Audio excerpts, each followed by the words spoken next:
और प्रयागराज से एक और बड़ी खबर है। एसटीएफ को अशरफ के 3 रिश्तेदारों की तलाश है। पुलिस को गद्दाफी, सद्दाम और जैद की तलाश है। पुलिस से बसते घूम रहे तीनों रिश्तेदार और प्रयागराज शूटआउट के बाद से ही तीनों फरार बताए जा रहे हैं। तो एसटीएफ को अशरफ के 3 रिश्तेदारों की तलाश है। पुलिस को गद्दाफी, सद्दाम और जैद की तलाश है। तीनों फरार चल रहे हैं और पुलिस से बचने के लिए लगातार अपने ठिकाने भी बदल रहे हैं। प्रयागराज शूटआउट के बाद से ही तीनों फरार बताए जा रहे हैं।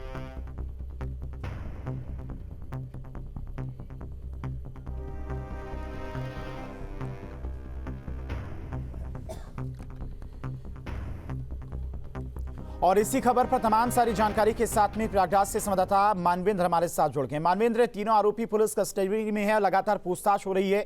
अहम खुलासे भी हर रोज देखने को मिले, लेकिन जिस पिस्टल का इस्तेमाल किया गया था अतीक और अशरफ की हत्याकांड को लेकर बताया जा रहा है कि वो पिस्टल सनी को जितेंद्र गोगी ने 2 साल पहले दी थी।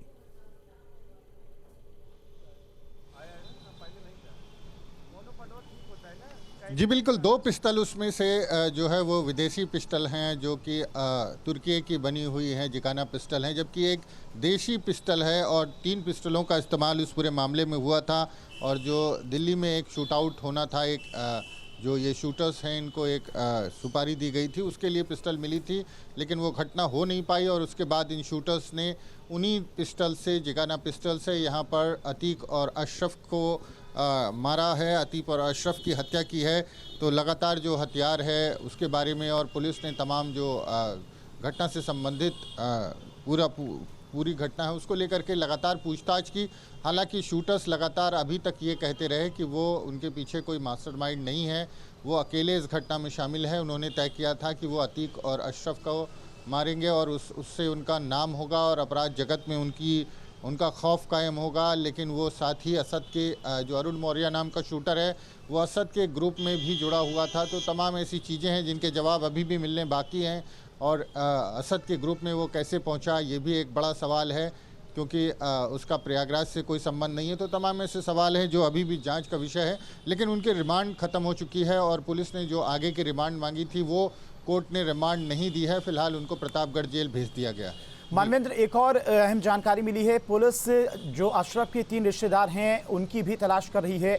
तीनों बताया जा रहा है कि अतीक अशरफ हत्याकांड के बाद से फरार चले, जिसमें जो उसका साला था सद्दाम और उसके अलावा 2 और रिश्तेदार हैं जिनकी पुलिस तलाश कर रही है।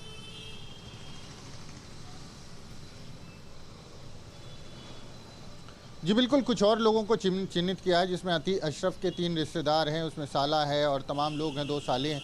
तो उनको भी पुलिस ने उमेश पाल हत्याकांड की साजिश में शामिल किया है, उमेश पाल हत्याकांड से जोड़ा है और लगातार उनकी तलाश चल रही है। अब देखना ये होगा कि ये तलाश कब पूरी होती है और ये कब ये तमाम जो साजिश करता है उमेश पाल हत्याकांड के, ये पुलिस के हाथ लगते हैं। जी ठीक है मानवेंद्र, बहुत बहुत शुक्रिया आपका। तमाम सारी आएंगे आपके पास और तमाम सारी जानकारियों के साथ में। तो सूत्रों के हवाले से फिलहाल ये अहम जानकारी मिली है कि जिस पिस्टल का इस्तेमाल किया गया था तुर्की मेड जिगाना पिस्टल, वो 2 साल पहले जितेंद्र गोगी ने सनी को दी थी। अहम पूछताछ में ये खुलासा हुआ। इसी बीच सूत्रों के हवाले से इस वक्त की एक और बड़ी खबर अतीक के भाई अशरफ का साला सद्दाम फरार है, दुबई भाग गया सद्दाम। सूत्रों के हवाले से अहम जानकारी, पश्चिम बंगाल के हवाई अड्डे से दुबई गया था सद्दाम। 25,000 का इनामी आरोपी है सद्दाम और बरेली जेल में अशरफ से अवैध मुलाकात कराता था।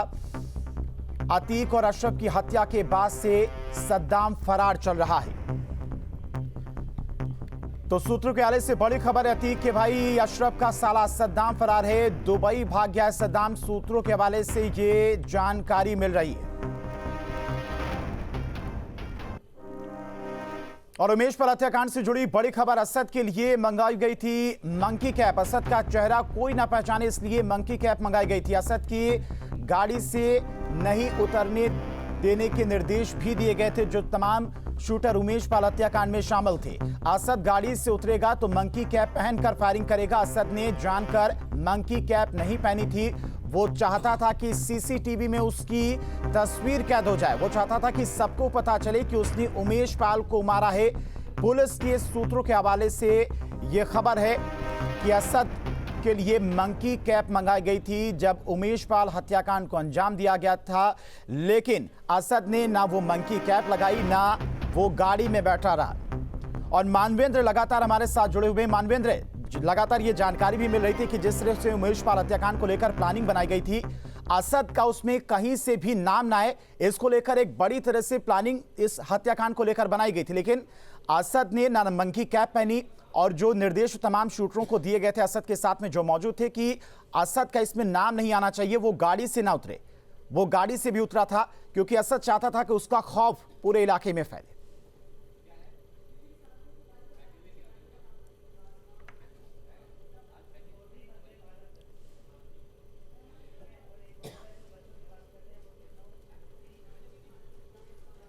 ठीक है मानवेंद्र, आप तक आएंगे, आपकी आवाज हम तक नहीं पहुंच पा रही, लेकिन ये देखिए ये वही सीसीटीवी फुटेज है 24 फरवरी का, जब उमेश पाल हत्याकांड हुई थी। इस दौरान असद सीसीटीवी फुटेज में दिखाई भी दिया था, जबकि जो प्लानिंग बनाई गई थी उमेश पाल हत्याकांड को लेकर, उसमें जो तमाम शूटर थे उनको निर्देश दिया गया था कि किसी भी तरह से असद का नाम इस हत्याकांड में नहीं आना चाहिए था। लेकिन असद साफ साफ इन तस्वीरों में फायरिंग करता हुआ दिखाई दिया था।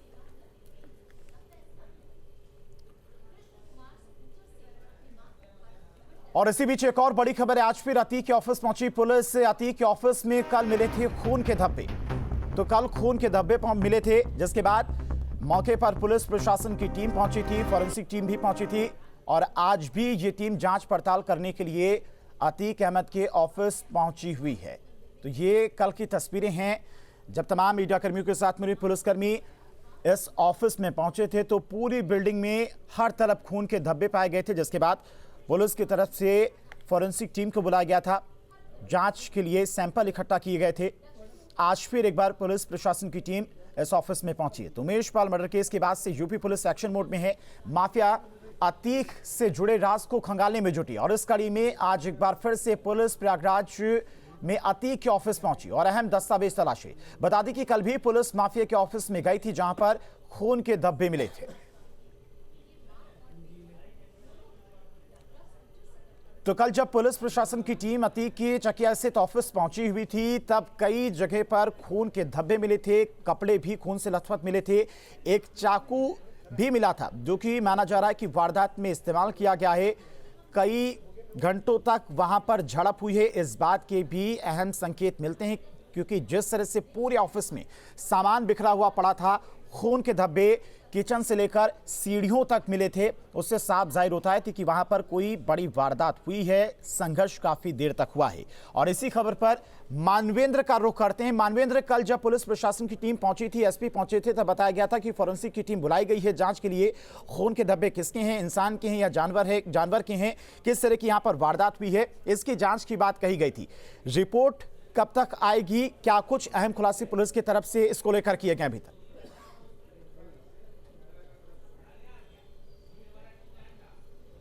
जी देखिए, पुलिस की तरफ से इस पूरे मामले में जो फोरेंसिक जांच की गई थी, ये उस वक्त कहा गया था कि 2 घंटे में इसकी तस्वीर काफ़ी स्पष्ट हो जाएगी, लेकिन अभी भी पुलिस की तरफ से कोई आधिकारिक तौर पर कोई जानकारी नहीं है। पुलिस भी रहस्य को बनाए रखे हुए है और जिस तरह से पूरा जो हम कहें अतीक अहमद का ऑफिस है, जब वहाँ हथियार और रुपए मिले थे, उसके बाद से उस दफ्तर को सील किया जाना चाहिए था, लेकिन पुलिस ने उस दफ्तर को सील नहीं किया था। और कल जब वहाँ पर खून के निशान मिले हैं और मीडिया में उसकी खबरें आई हैं, उसके बाद पुलिस की टीम ने पहुंच करके दफ्तर के गेट को बैरिकेड किया था और सील किया था और उसके बाद से लगातार पुलिस उस दफ्तर की निगरानी कर रही है। इसी सिलसिले में पुलिस की टीम आज भी दफ्तर पहुंची थी, लेकिन अभी भी कोई कंक्लूजन पुलिस की तरफ से नहीं दिया गया है कि वो